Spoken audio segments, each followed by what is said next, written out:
March 2024. Eastern Donbas. A Russian ammunition depot, buried 50 feet underground, shielded by reinforced concrete, vanishes in a single strike. No aircraft detected, no missile launch observed, just impact. Ukrainian forces claim responsibility. Russia alleges NATO involvement. But the weapon itself, officially, it doesn't exist. Welcome to the Shadow War, where the most dangerous systems are the ones no one will name. They won't admit it exists. To understand what's really happening in Donbas, we need to go back 2 years, to the early days of the invasion. When Russia crossed the border in February 2022, Western leaders faced an impossible calculus. How do you stop a nuclear power without starting World War III? The answer? A doctrine as old as the Cold War itself: plausible deniability.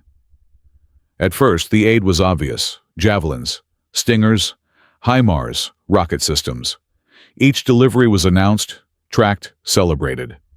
But as the war ground on, as the front lines hardened and Russia adapted, the weapons became quieter. Systems appeared on the battlefield without press releases. Capabilities emerged without official acknowledgement. And in the chaos of industrial warfare, something extraordinary was happening. Ukraine wasn't just fighting with Western weapons anymore. It was fighting with Western eyes, Western intelligence, and perhaps Western trigger fingers. Let's start with what we know. In late 2023, Ukraine began hitting targets 300 kilometers behind Russian lines, far beyond the range of any system Washington had publicly acknowledged. Storm Shadow missiles, supplied by Britain and France, carried a 1,000-pound warhead and terrain-hugging flight profiles. ATACMS, the Army Tactical Missile System, could strike with GPS precision from nearly the same distance. But here's where it gets interesting.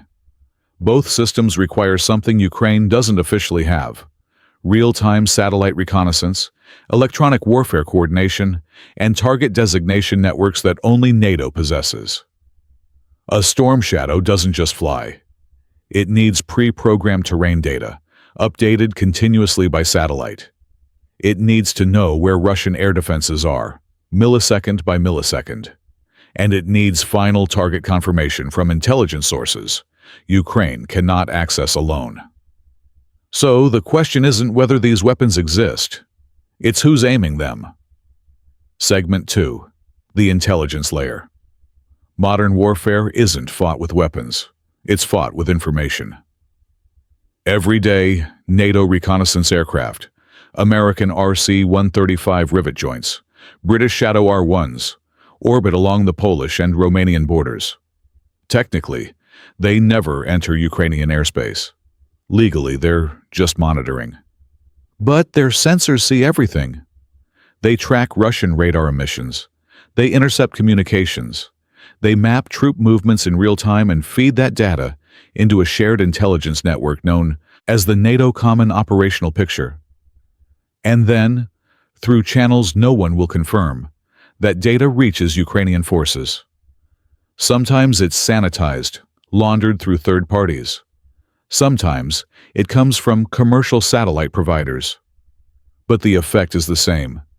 Ukraine fights with the situational awareness of a NATO battle group. This isn't just weapons delivery. It's force multiplication at a scale never before seen in a proxy conflict. Segment 3. The ghost systems.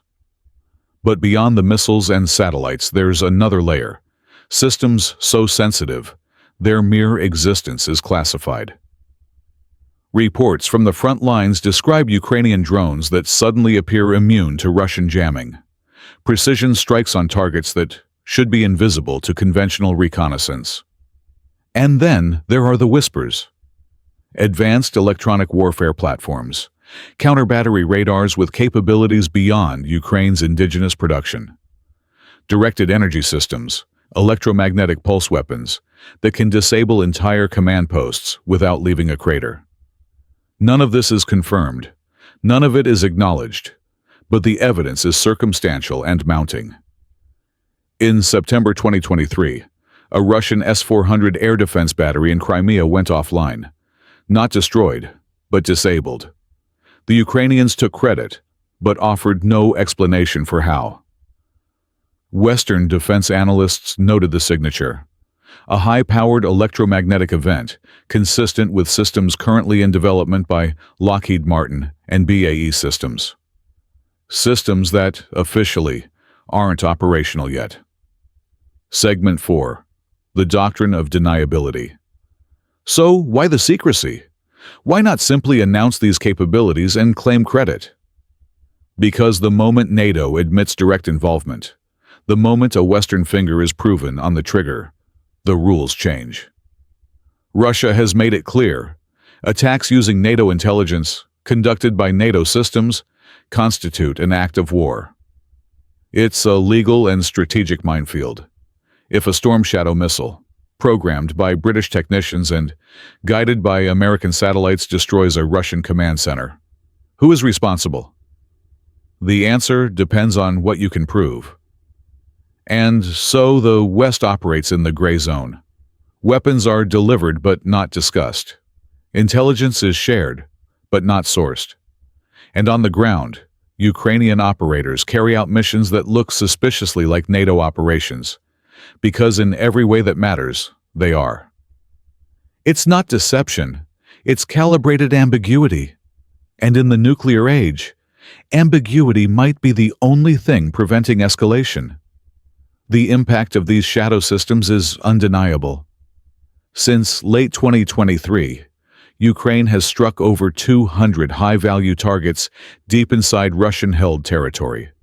Ammunition depots, command centers, logistics hubs, each strike precisely calibrated, minimizing civilian casualties while maximizing strategic effect.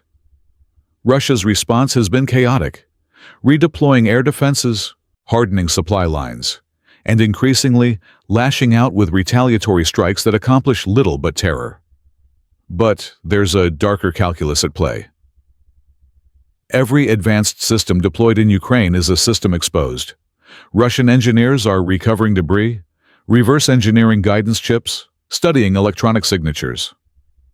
NATO's technological edge, the advantage that underpins its entire defense strategy, is being traded for tactical victories in Eastern Europe. Was it worth it? That depends on what you believe this war is really about. If it's about stopping Russian aggression, then yes, these systems have likely saved thousands of Ukrainian lives. But if it's about preserving Western military dominance for the next major conflict, the price may be far higher than anyone's willing to admit. Wars are no longer declared, weapons are no longer acknowledged, and the line between support and participation has never been thinner. What's happening in Donbas isn't just a regional conflict. It's a testing ground for technology, for doctrine, for the boundaries of modern warfare. And the lesson is clear. In the 21st century, the most dangerous weapons aren't the ones that destroy. They're the ones you never see coming. So the next time you hear about a mysterious strike, a denied capability, or a weapon that doesn't exist, remember this. In the shadow war, silence isn't absence, it's strategy. And the systems deployed today may define the conflicts of tomorrow.